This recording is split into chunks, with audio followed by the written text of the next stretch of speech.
Hey everyone, it's Phoenix. I wanted to make a video today to talk about some of the changes to Surrender that I uploaded recently. Um, One of them is actually really cool. Something that I have wanted to add for a while is the cooldown tracking for all of the proc sets and gear sets that have a proc effect. Basically, like an effect that it says like here. Like the Velodreth effect where it does the spore thing, and then it says the effect can only occur once every 9 seconds. So what this new feature does is it lets you keep track of that cooldown. So like the rest of the stuff, like you get the buff timer over here in the bottom right that gives you the time remaining on a buff. It sort of works the other way where it gives you a timer like that for the cooldown for the time remaining until it can be used again, and it helps you to sort of time when you want to use combos of effects when you see it's about ready to come up. So I've assigned it to a window, and you can see it over here on the left. So basically, they all use the appropriate icons. There actually was some in the game that don't have an icon assigned for whatever reason, quite a few sets, so I actually did some data mining and found the correct icon for all the monster sets. So everything has the correct icon and everything, and the correct timers, so basically you can keep track of all of the cooldowns. And just like anything else, if you go into the add-on settings in Surrender, and on this front page here, under display groups, you can see where your windows are at if you unlock where all of your frames are at, and you can customize them and all that stuff. Check out some videos like the one posted on the main description page to see all about how to do that. That hasn't really changed, but go ahead and relock this. Under the display group section is where you assign different kinds of buffs to different ones of those windows, basically. So the new one is proc cooldowns, and so I just assigned it to 4, which is to the left-hand side where I keep some prominent buffs like major expedition stuff I keep track of. But I have it right here on the left of my character, and the debuffs and my AoEs on the right side. You can put it wherever you want, but if you assign the proc cooldown to a window, that's where you'll see them. So that's one really cool new feature, and I made it. I covered every single set in the game. All the crafted sets that have proc effects, all the trial sets. I did some other cool things, like a lot of the trial sets. I added proper stack tracking. So things like, oh gosh, what was the one that actually had stacks? I can't even remember now. Twice Fang Serpent, I think, stacks up to 5. I can't remember what, penetration or something.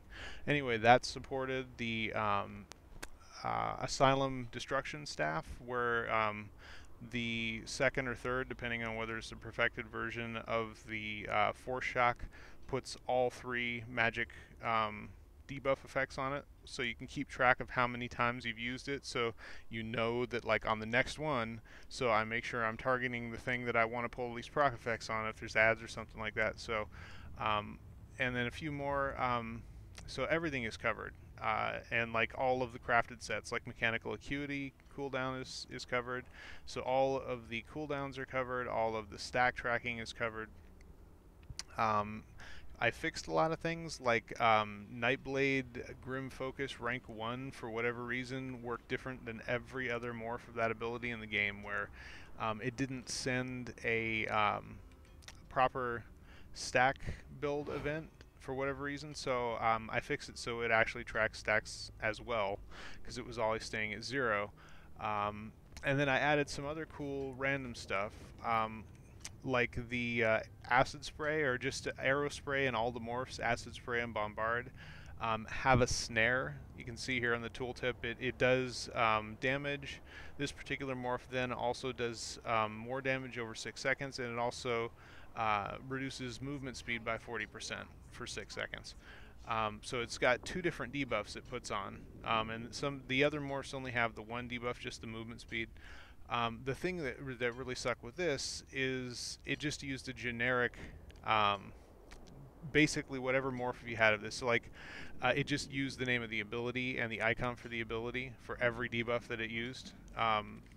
So for example, if I were to cast Acid Spray before this update on something, it would put 2 debuffs on your tracker with the exact same icon of acid spray, and the name for both would be acid spray. So it looked like it was glitched, like you've got duplicates or something, but it wasn't. It's just that the way the game sent them didn't differentiate, so it was like very uninformative. So I changed it so the movement speed properly shows up now as a snare with the snare icon.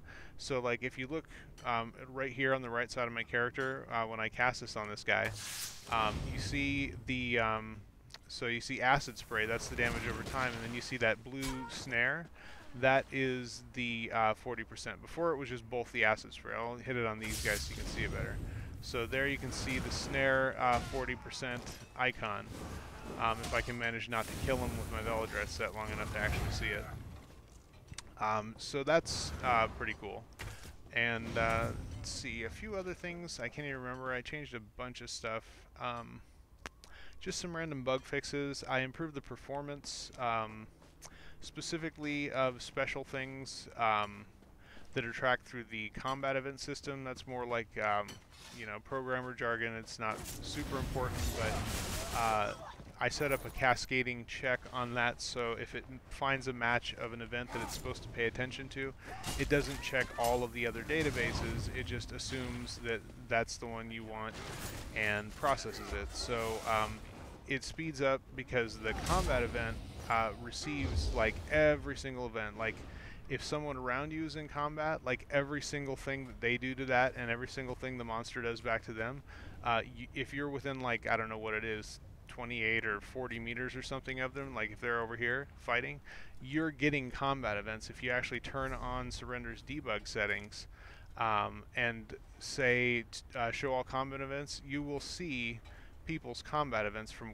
everywhere around you. So there's like hundreds and hundreds of these events happening constantly all the time. So to speed up the filtering of that to where it only has to look until it gets a match and avoids looking through the rest of the databases, over time that will actually add up to, you know, some decent performance improvements. Although it wasn't really, the databases are pretty small, so it's not a super deal, but it does actually improve things. Fixed a couple other things with the debug. There were some little minor glitches, like if you turned on the ability show ability IDs on stuff, things that had custom icons assigned were, you know, like not keeping the custom icon if you moved away and moved back over it, little glitches like that.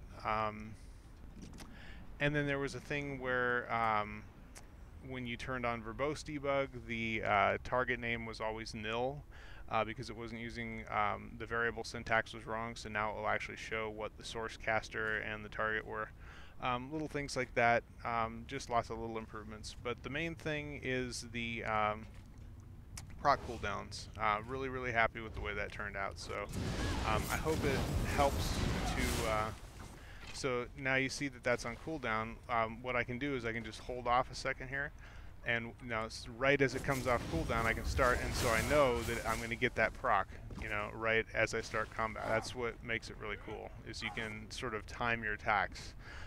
If you're in Cyrodiil, you can be in stealth and you know, time that so you see that you've got your, you know, Selene, or what would you use in Cyrodiil, I don't even know, tremor scale, like, or whatever you're using, like right at the second where you launch your snipe and your poison arrow and your heavy attacks to, you know, as you're running up. So I don't know, you can time it so that you unload all of your proc and damage all at the same time, and you know reliably like when it's going to happen. And you don't have to use, you know, like specific add-ons like Molag Kina tracker and stuff anymore. Get a separate add-on just to track one piece of gear. So Surrender can now track it all. So that's up in the latest version right now. If there's any problems or any requests or suggestions, just leave them in the comments there. But I hope it helps to make the game a little better. So have fun. Talk to you next time.